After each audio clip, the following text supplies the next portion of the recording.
Da Igreja Capaz do Senhor, amém? Bom, estarei lendo aqui em 2 Reis, capítulo 1, versículo 9 ao 12, que diz assim: Em seguida, mandou um oficial com 50 soldados procurar Elias.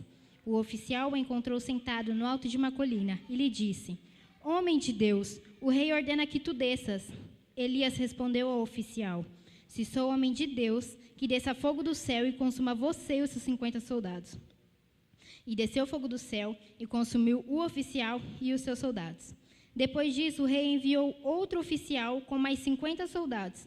E ele disse a Elias: Homem de Deus, o rei ordena que tu desças imediatamente.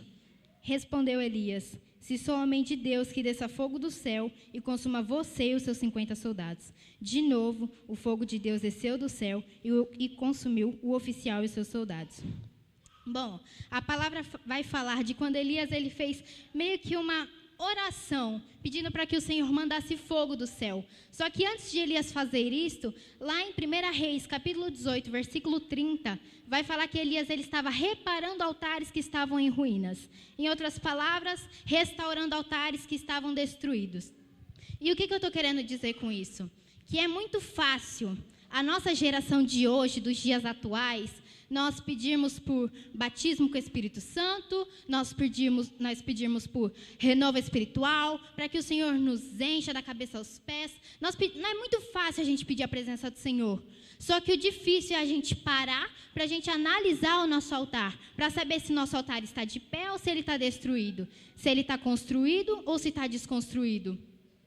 E a pessoa chega no culto, ela ergue as mãos aos céus na hora do louvor, e pede para que o Senhor mande fogo. Mas aí o Senhor não faz nada. Por quê? Porque na casa não ora, não lê a palavra, não jejua, não faz nada para o Senhor, mas quando chega no culto, ela quer erguer as mãos aos céus e quer pedir para que o Senhor mande fogo.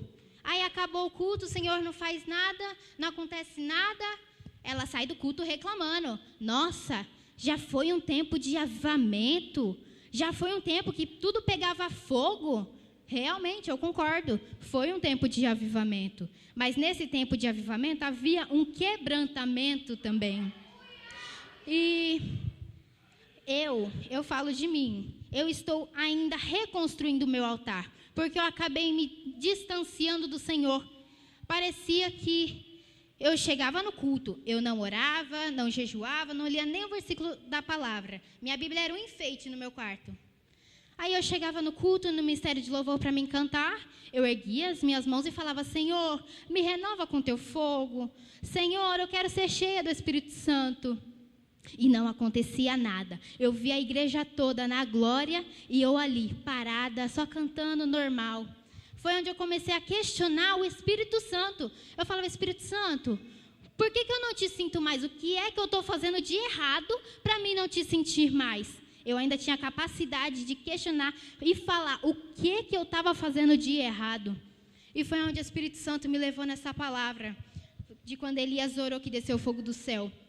Eu falava: Senhor, eu também oro para que desça fogo do céu sobre a minha vida, mas nada acontece. E foi onde me levou para 1 Reis 18:30, que fala de reparar o altar. Eu falava: mas o que é reparar o altar? Não pegava na Bíblia, então eu não ia saber mesmo. E eu fui pesquisar, né? E quando você está reparando o seu altar, você está reparando a sua adoração e você está reparando a sua fé. Eu falava: Senhor, como eu fui tão falha contigo, não orava, não jejuava, não te buscava mais, e eu ainda queria pedir para que o Senhor mandasse fogo na minha vida?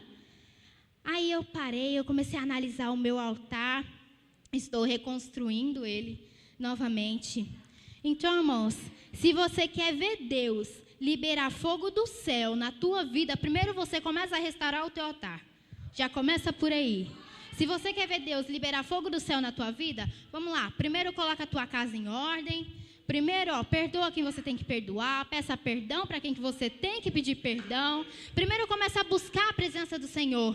E primeiro conserta o que está quebrado aqui na terra, para depois você querer pedir a presença.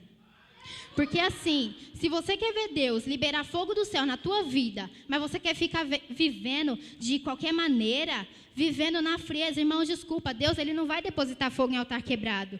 Ele vai depositar fogo em altar preparado, é totalmente diferente.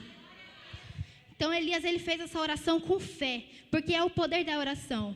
Em Mateus 6,6 fala: mas quando você orar, vá para o teu quarto, fecha a tua porta e ora ao teu pai que está em secreto. O poder da oração como a palavra fala, é o firme fundamento. Tudo começa pela oração. Então, assim, começa a buscar mais pela presença, começa a descer nas madrugadas, buscar, antes de você querer chegar aqui no culto, você erguer nas suas mãos e você falar que você está adorando verdadeiramente para o Espírito Santo. Irmãos, uma verdadeira adoração, ela não é você erguer as suas mãos no culto, não é você dar glória e aleluia. Não, uma verdadeira adoração primeiro vem do coração, para depois, você querer erguer as suas mãos, você querer dar glória, aleluia. Ela tem que vir daqui primeiro, porque é o coração que toca o coração do Pai. É a nossa adoração que vem daqui de dentro.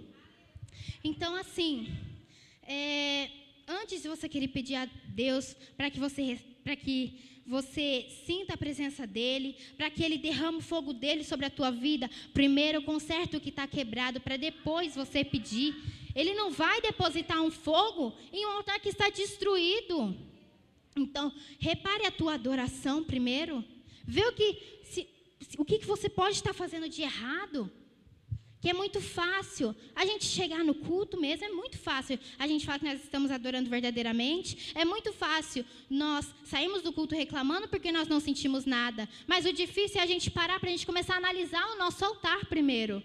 Aí, continuando de mim, Aí eu chegava no culto, não sentia nada. Eu via a Suelen e Bia falando em línguas de um lado, a igreja toda na glória, misturada com línguas do outro.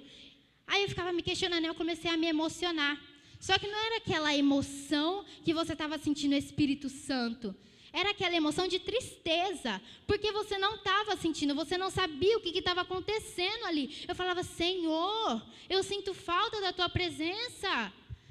Mas aí o Espírito Santo me levou para essa palavra e eu fui entendendo. E é como Levítico 6,13 fala: o fogo arderá continuamente sobre o altar e não se apagará. A nossa chama que há dentro de nós, ela não pode se apagar em nenhum momento. Não adianta você chegar no culto e você cantar aquela música: e o altar sou eu, pode vir queimar. Mas que altar é esse? Que nem a lenha você está tendo a capacidade de você colocar mais. Não adianta você chegar no culto e você cantar aquela música Eis-me Aqui. Será que você está disponível para você estar falando Eis-me Aqui? Será que você realmente é um exclusivo de Deus no momento? Será que você está sendo... Vou pôr aí como Marta e Maria. Marta, ela queria deixar a boa parte para depois. Ela queria fazer todas as coisas dela primeiro, para depois ela querer recepcionar Jesus. Maria não, Maria ela escolheu a boa parte, ela deixou tudo o que ela estava fazendo de lado e ela escolheu ali, Jesus estar derramado aos pés do Senhor.